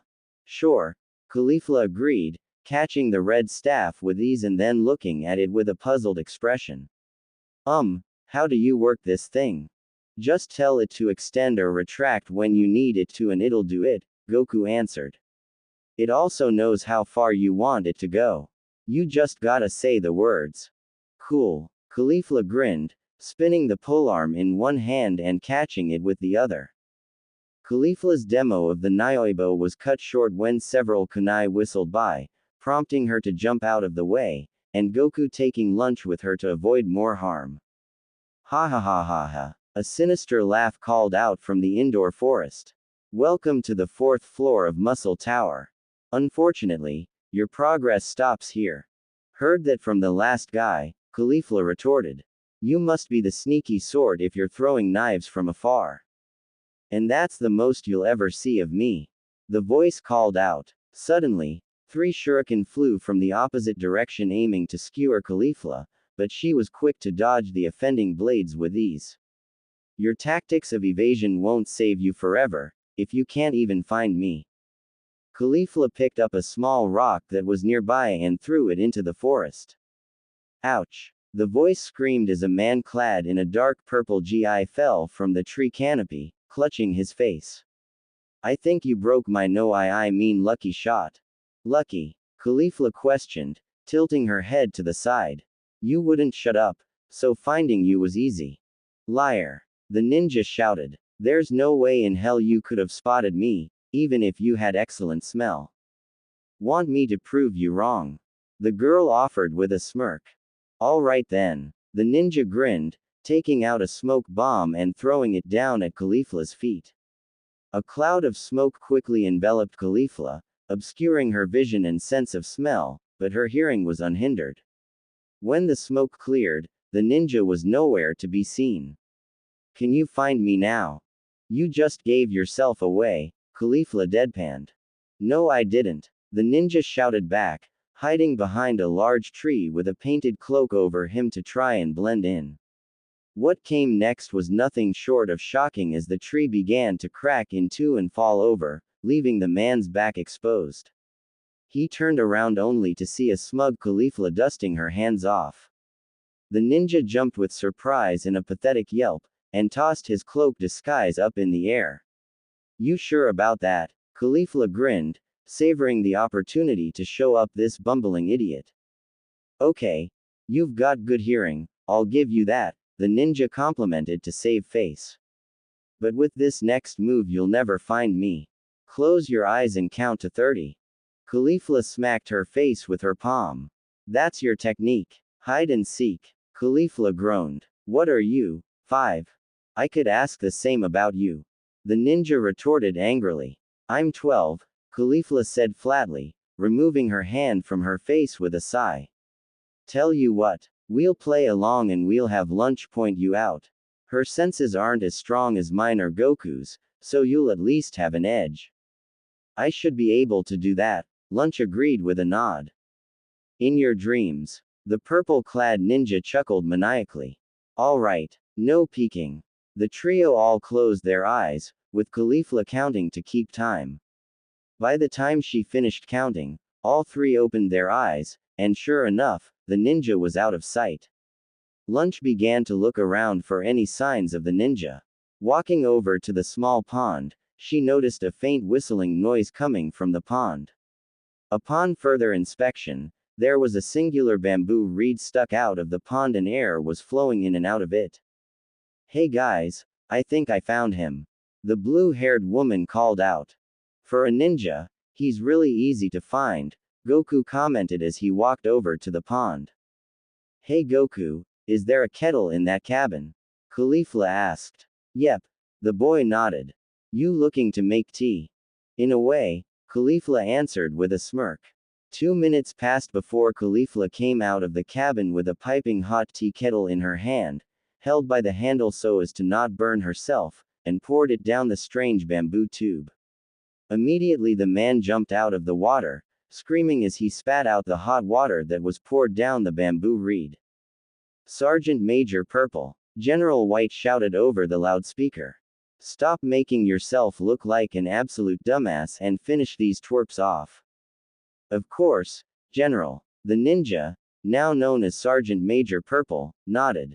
I'll see it done. Purple drew a katana from the scabbard on his back. Fun and games stop here, lass, the ninja stated with a chuckle.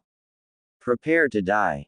Hopefully you're better at fighting than stealth. Caulifla rolled her eyes, taking a stance with Goku's Nyoibo in hand. Hyaaaaa. Purple shouted as he jumped high into the air, his katana pointed straight down aiming to skewer Caulifla with gravity as the driving force. Caulifla looked up visibly unimpressed and held her chin with her free hand trying to think of a way to make this interesting. She came up with an idea and watched the trajectory of Purple's descent. She extended Nyoibo to be twice her height and fixed it into the ground before jumping out of the way, grinning the whole time.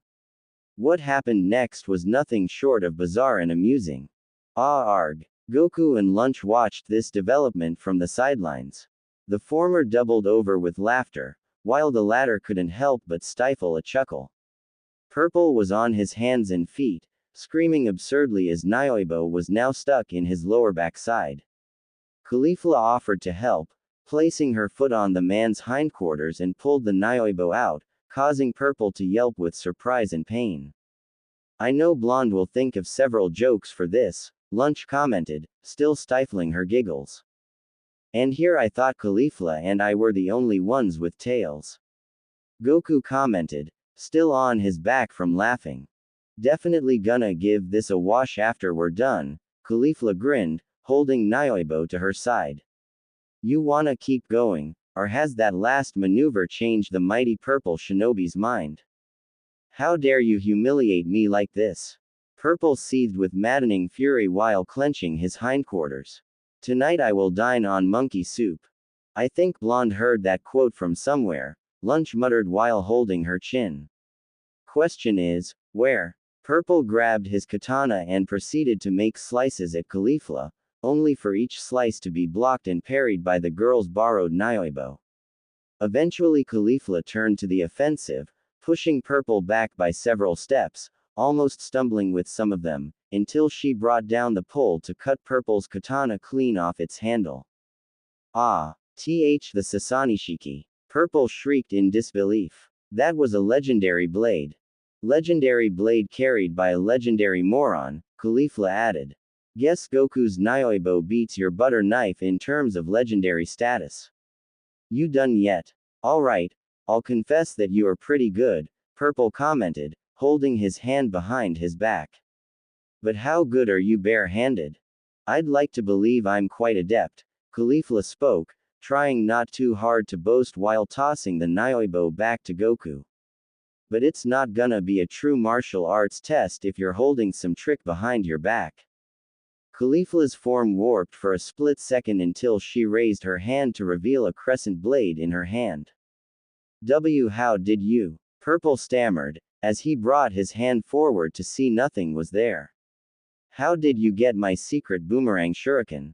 I'm faster than you, Caulifla deadpanned, spinning the blade on the tip of her finger. Look, I'm getting kind of bored here. I'm almost tempted to tap out and let Goku have a whack at you. Oh please. Purple scoffed at the notion. What's the palm tree head over there gonna do to my superior skills? He's just as strong as I am, Caulifla answered with a smirk. Also just as fast and as skilled. Goku sat where he was, nonchalantly waving at Purple with a silly grin. The ninja flinched and shook his head. Your bluffs won't fool me, he shouted. Bring him over here. I have the perfect technique to deal with you two shrimps. You sure? Caulifla questioned, arching an eyebrow. You haven't even scratched me, and I just got done pulling a pull out of your butt. Shut up and bring him over here.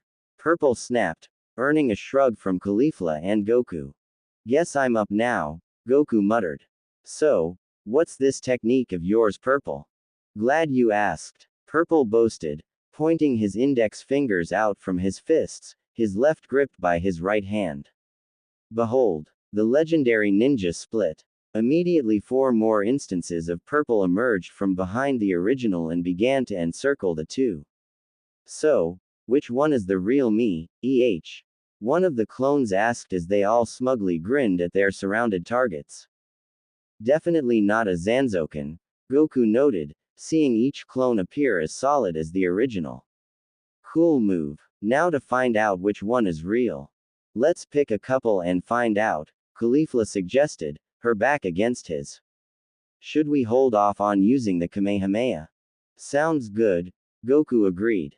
Don't wanna hurt this guy too bad. The two picked their targets, occasionally taking turns with the odd fifth one, and began to batter down the group, seeing that they were as solid as the original, confirming it was not an illusion. All but one was conscious, and was trembling with fear and fatigue from the bruises he sustained. How did you beat the legendary ninja quintuplets? The original Purple stammered. So they were your brothers? Goku asked, seeing the man tremble before looking at the now unconscious Purple siblings.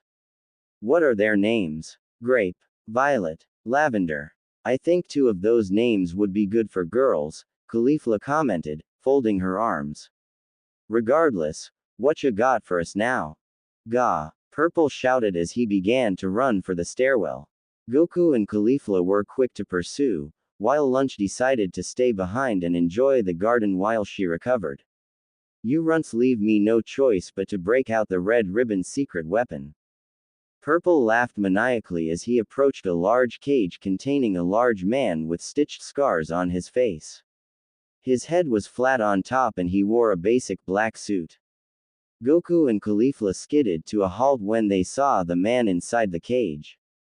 Say hello to your doom, you runts. Purple shouted as he threw the gate open. The two collectively watched as the large man emerged from his cage. Oh boy. Goku and Caulifla stood slack-jawed as the large man emerged from his cage with a blank expression on his face. Sergeant Major Purple was cackling madly as the man stood up with a hunched-over posture. Behold, the Red Ribbon's latest android model number 8. Purple laughed, rubbing his hands together in maniacal glee. Courtesy of Dr. Gero's R&D division. Who's Drive Gero? Goku asked. Doesn't matter, since you two are dead already.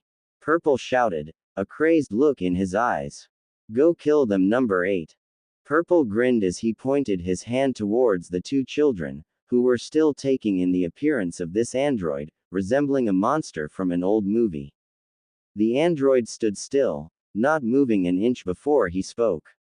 I don't wanna. Purple did a double take. No, a quadruple take at the android before he spoke again.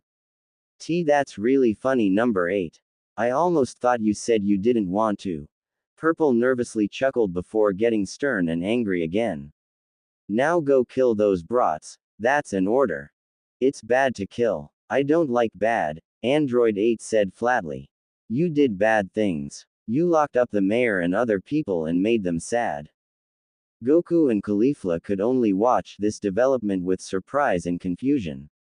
This monster man that was a machine was completely different from Full Metal Jacket.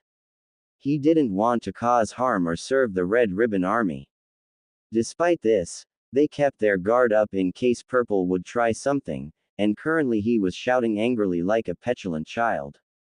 Have you forgotten who's in charge here? Purple shouted at the mechanical man. You're going to disobey the Red Ribbon Army.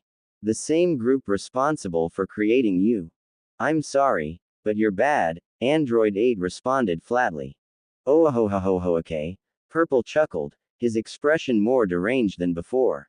Well, since you're being so uppity, let me remind you that you have a bomb inside of you, and all I'd have to do is press a button on this remote right here and you'll be blown to scrap. Now do as I say and destroy those brats. If I have to be bad, I want to be blown up, the bulky android retorted. This left everyone inside the room, as well as General White on the top floor, speechless. Goku was happy to see such defiance of this man created for destruction, and Caulifla shared the same sentiment. Purple was livid that his threats did not faze the gentle giant, and Android 8's expression was as blank as ever. Fine. Out of my way. Purple ran behind the giant, carrying the remote in his hand. General White. Do I have clearance to? Yes. That waste of oil was a colossal failure on Jero's part anyways. General White shouted over the loudspeaker. Blast that oaf to Kingdom Come. No. Goku jumped forward in an attempt to grab the remote from Purple, but what happened next surprised everyone present. Bam. Slowly, metal bits fell from Purple's hands as the remote he was carrying crumbled to pieces. The crazed ninja looked at his hand to see the remote destroyed, yet his hand fortunately unscathed. Goku stopped mid-charge to see someone beat him to the punch. Looking around, he saw a blue-haired lunch in the garden below holding her blonde half's M1 Garand and looking down its sights, smoke steaming from the barrel. Huh, guess I'm a good shot even without Blonde's help, Lunch said as she put down the rifle. Sorry about the interruption guys. Nah, it's fine. Goku cheerily waved it off. Thanks for the assist Lunch. That, traitorous little maverick. Purple shouted, now fuming with anger. I'll make you all pay for this. I'll make you. Purple's unhinged tirade was cut off by Caulifla punching the man square in the nose, launching him across the upper balcony of the floor and against the wall with an audible crash. The man slumped down seeing stars before he went unconscious, while Caulifla dusted her hands. That guy never learned to shut up, did he? Caulifla sighed. Thank you very much, Android 8 bowed. You are all good. You're welcome. Goku bowed along with Caulifla and Lunch in the distance. But if you don't like bad stuff that much, why not fight these bad guys? Stop them from being bad and all. I'm scared to fight, Android 8 admitted with a frown. He really is a gentle giant, isn't he? Caulifla noted with a warm smile. You might be a failure in your creator's eyes, but if your creator, Dr. Gero was a jerk, then I think the way you turned out is okay. You gonna come along Lunch? Goku called down to the lower level. No thanks. Lunch declined. I'm gonna sneeze and let Blonde stand guard here in case some red ribbon guys come up the tower. Sounds good, Goku called back, turning to Caulifla. That would sound weird out of context, wouldn't it? So, what are your names? Android 8 asked, now straightening his hunched posture. Being cramped inside a cage that size for him was not doing his back any favors. My name's Son Goku, and this is Caulifla. Goku introduced himself and his friend.